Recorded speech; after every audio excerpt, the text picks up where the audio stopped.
you mentioned something cool around you are the Gen Z guy. So for the audience out there, this podcast is for the HR community at large, but also for business owners and anybody that's curious in following our journey around people and solving the people puzzle. So just explain to the audience, what is Gen Z, high level?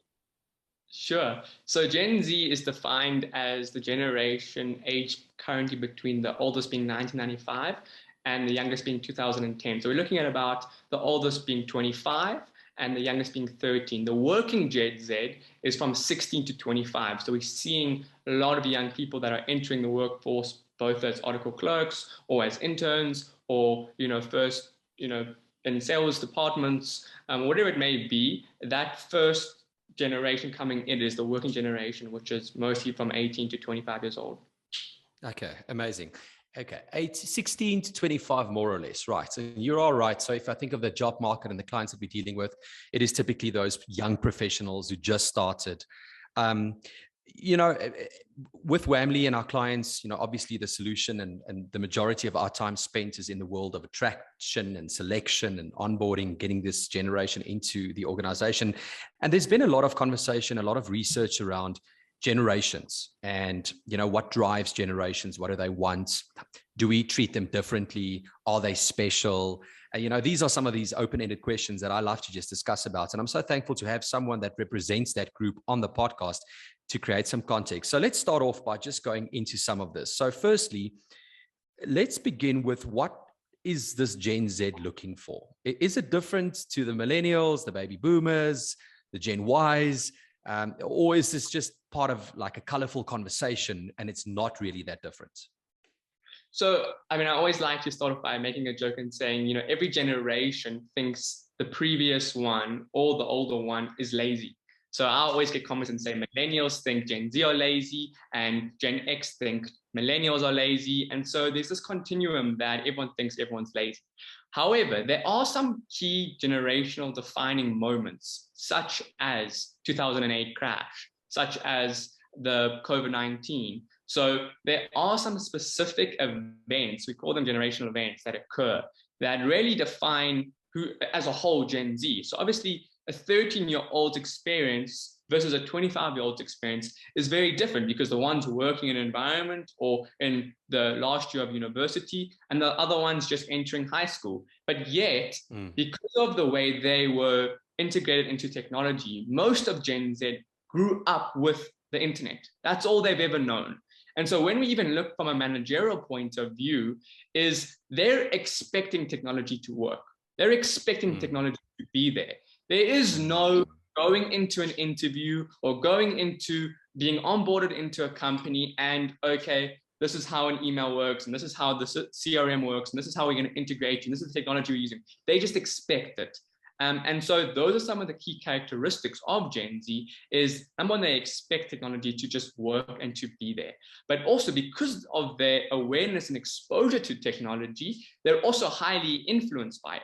And so what they're seeing online, what they're seeing on the news, influences their decision. So if the news is just saying, oh, there's a pandemic and there's no money and there's inflation and there's all these different driving factors in the economy, then that's obviously going to influence their decision about getting a job.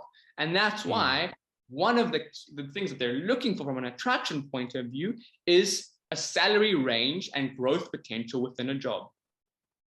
Okay. So technology first, non-negotiable. And what I'm also hearing you say is, because of this access to information and the way that the Gen Z grew up, they have a choice. So there's this choice around, where do I want to work? What does it look like? I'm a consumer as much as I'm going to potentially be an employee. I love that. So then in turn, back to the organization, what would you say are the approaches that the organizations can then take firstly, and let's ring fence this part of the conversation around attracting Gen Zs. To make the question very plain and simple, where do you find them? How do you access them? How do you grab their attention? Because another thing from the research that does come out from the Gen Zs is that the attention span is all over because of this, multiple devices in my pocket. I'm connected everywhere. I've got a social profile. I mean, you yourself have 3, 4, 5 links where the audience can find you. So how do I grab your attention and then keep it? Yeah, great question. And the scary thing is that Gen Z, it takes 8 seconds. You've got 8 seconds to grab Gen Z's attention. So you can imagine as an employer what that means from a campaign point of view, what that means from an interview point of view. They lose attention very, very easily. And so we're looking at job postings. I always like to analyze LinkedIn job postings of companies. And the 3 biggest things that they're looking for specifically on job postings is work flexibility.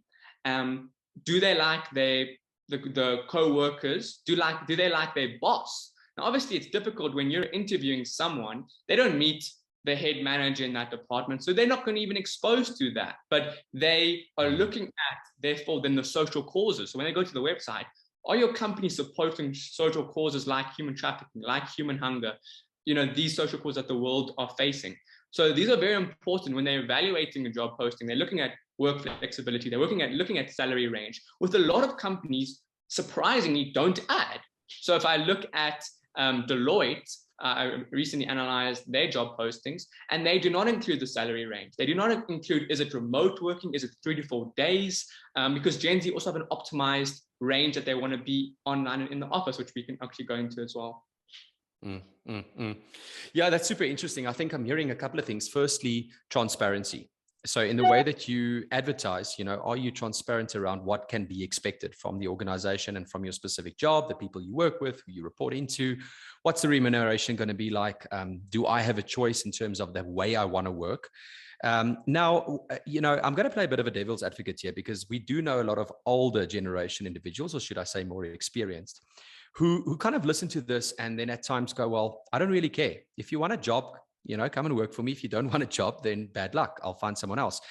From a generation perspective, and I don't expect you to speak for everybody. I mean, that would be impossible. But what would the Gen Z's response be to that? So, typically?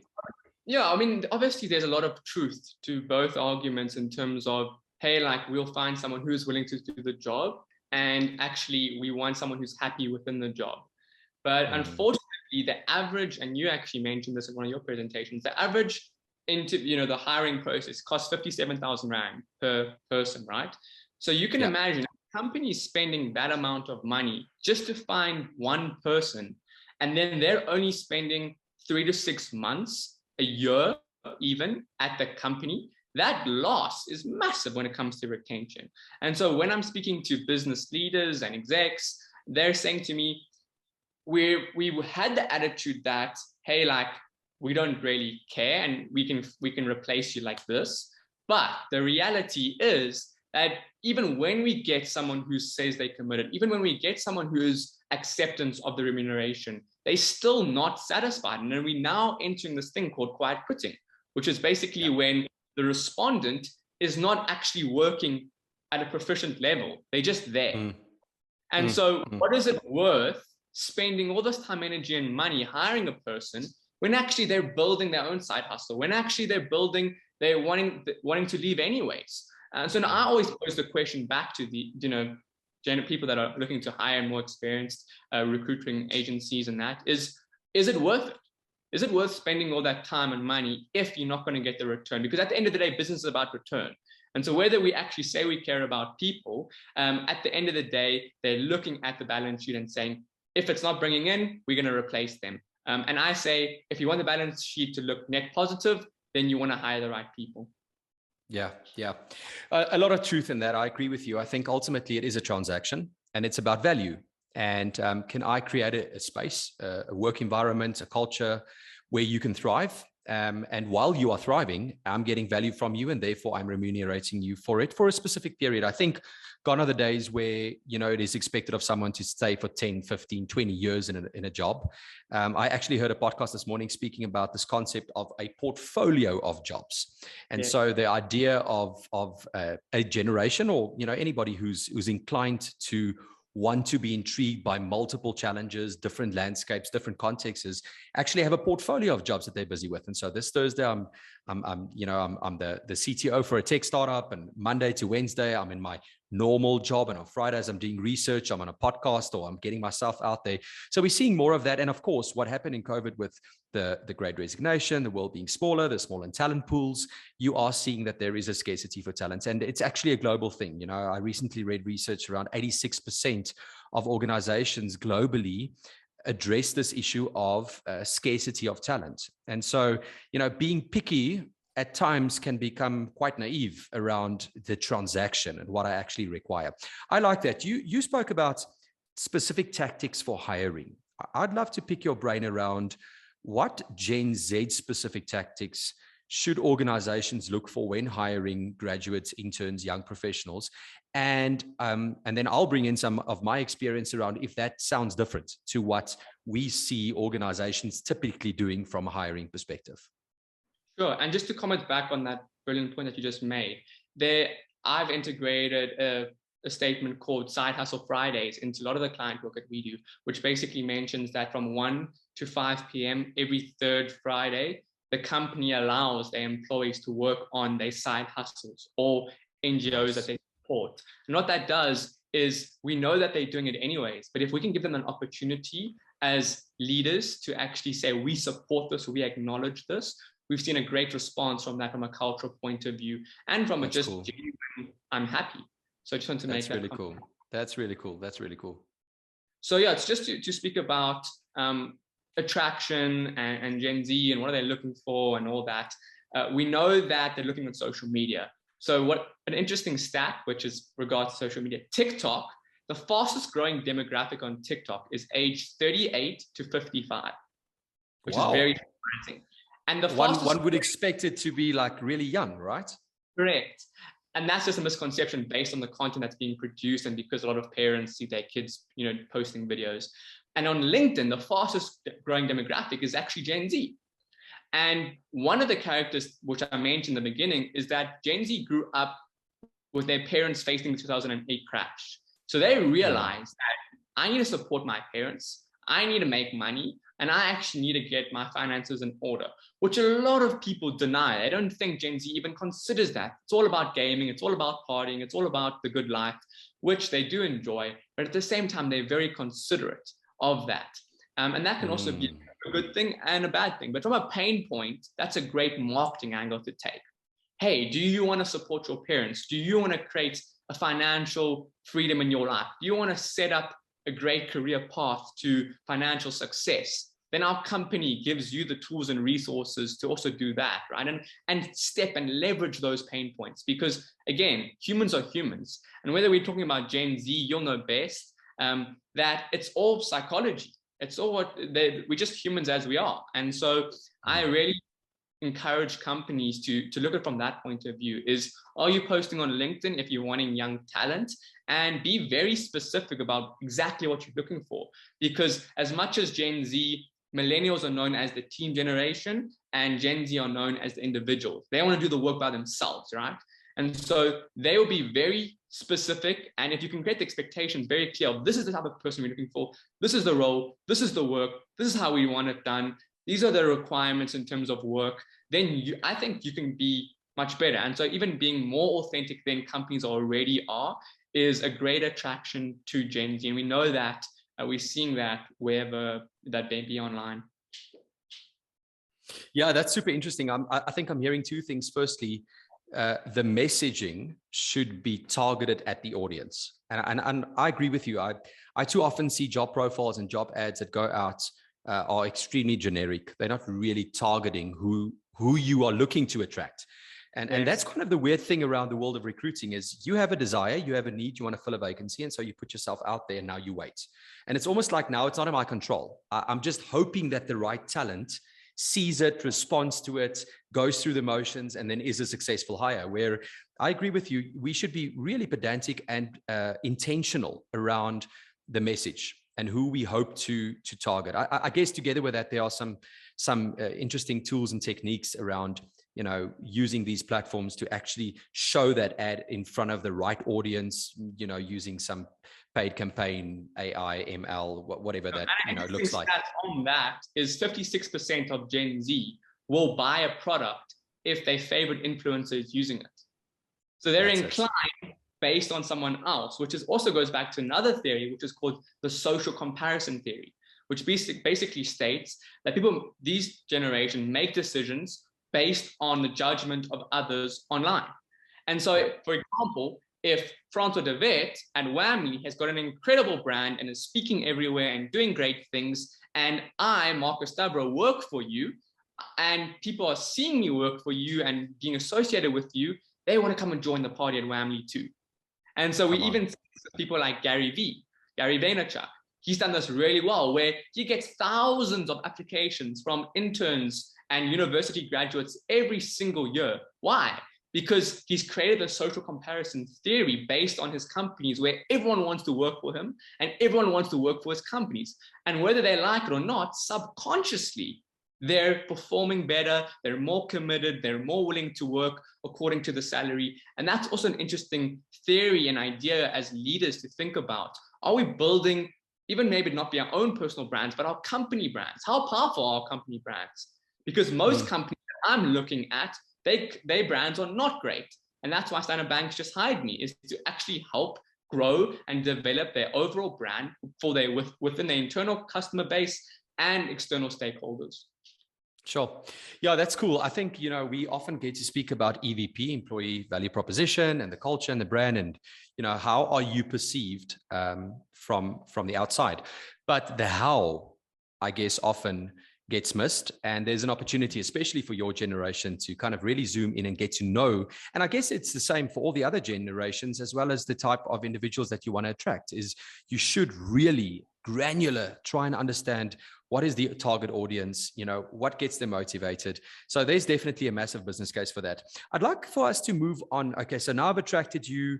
I've hired you.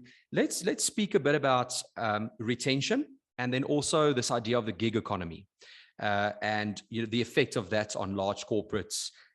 Because there's a bit of a conundrum here around, I want to retain you, but there's the gig economy. You have a portfolio of things you're doing. I'm hoping to get the best or the most value out of you while I have you, but I can't really predict how long I'm going to have you. And this can create a lot of ambiguity and potentially even anxiety for organizations hiring. Yeah, I think it's a massive problem at the moment, is that I think young people firstly don't know what they want. And so for companies to now try and figure that out when they themselves are still trying to figure it out is a massive problem.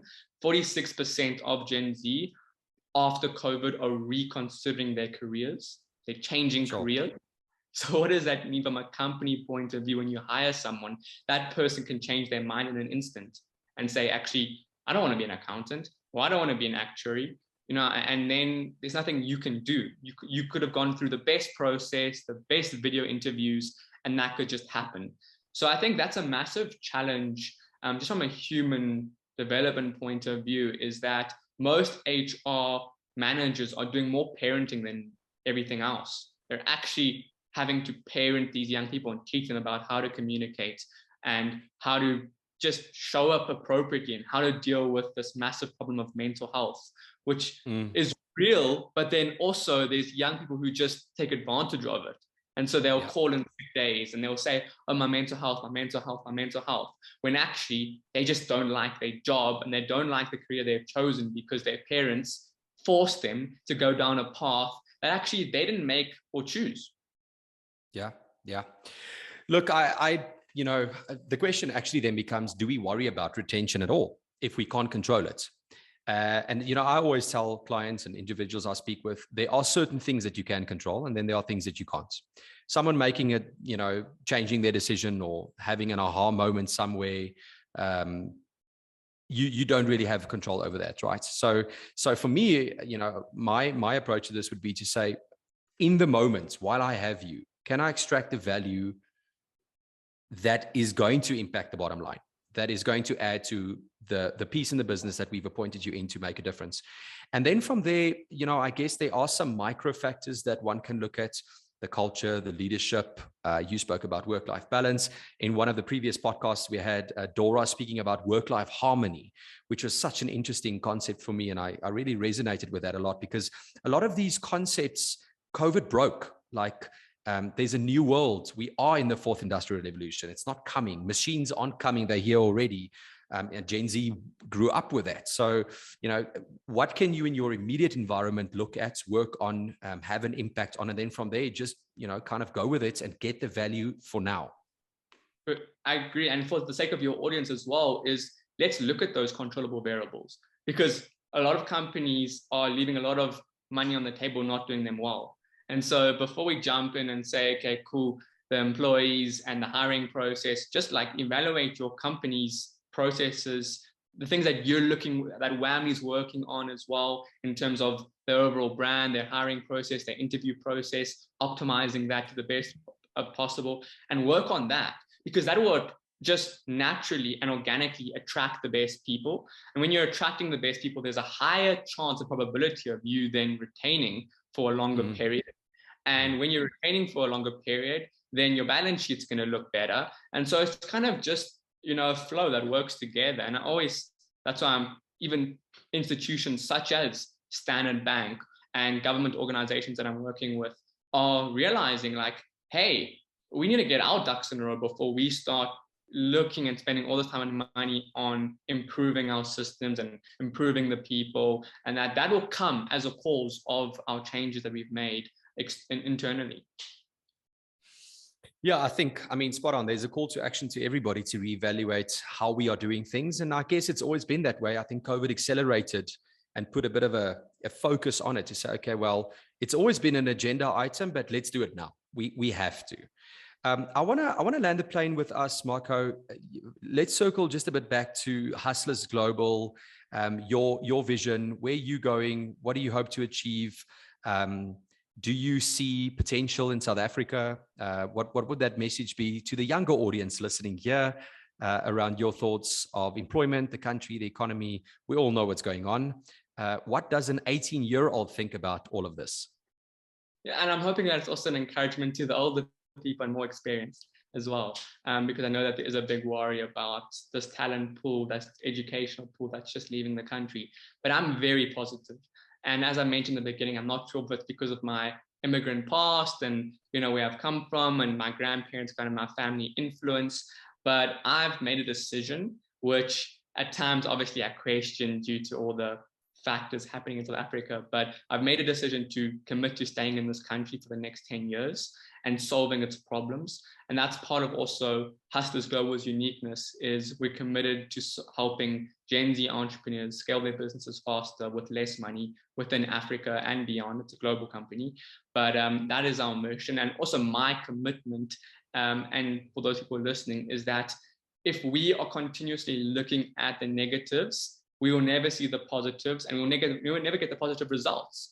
And so America and South Africa aren't the same, and the economies and the history is not the same. And so do not expect the same results, the same level of scale, but also look to the growth in the future. So in 2019, there were 3 unicorns. In 2021, there were 7. And this year already, there's going to be more than 7 and billions of dollars in investing in Africa. So I'm just trying to put my head in and think. I've also kind of segregated my community of people that influence me. And the business owners that I'm masterminding with and that I'm gathering with, we're saying, we're going to do this. We're going to build game-changing businesses. We're going to build and create and solve problems in this country that's going to not only make us very wealthy, but also change hundreds of lives for the better. And even if we look at like problems such as unemployment, 33% in South Africa at the moment, don't even bring the public sector into the question. Just say the private sector is the solution, and how are we better supporting entrepreneurs like ourselves to then hire more people in this country. And so I'm very positive. Hustlers Global is very positive. The banks, the institutions I'm working with, their leaders are saying, we are the change. And that's just the way it's going to be. I love that. That's super encouraging. And I think, you're owning it. And I guess that's the message here to any age, is to say, make the decision and then own it. And then try your utmost best to make an influence, a positive impact in a country that, I mean, at WAMI, we also believe that there is major opportunity in Africa. Just need to look for it and try and ignore all the noise. Marko, thank you so much. Where can the audience find you? Call to action if they want to get in touch and know more, hear more. Absolutely. So, I mean, the show notes will have my links to my details, but it's just Marko Stavrou on all platforms. And then, yeah, reach out through email. I'm always happy to answer questions and help out. I will not charge a consulting fee, but if you come from the Whammy podcast, if you say you come from the Whammy podcast. But yeah, thanks so much for having me, Francois, and congrats on all the work that Whammy is doing. And I'm looking forward to building this economy together. Fantastic. Same here. Thank you so much for joining. It's been great insights, learning, and I know that the audience will get as much value. So thank you so much for your time. Have a lucky day.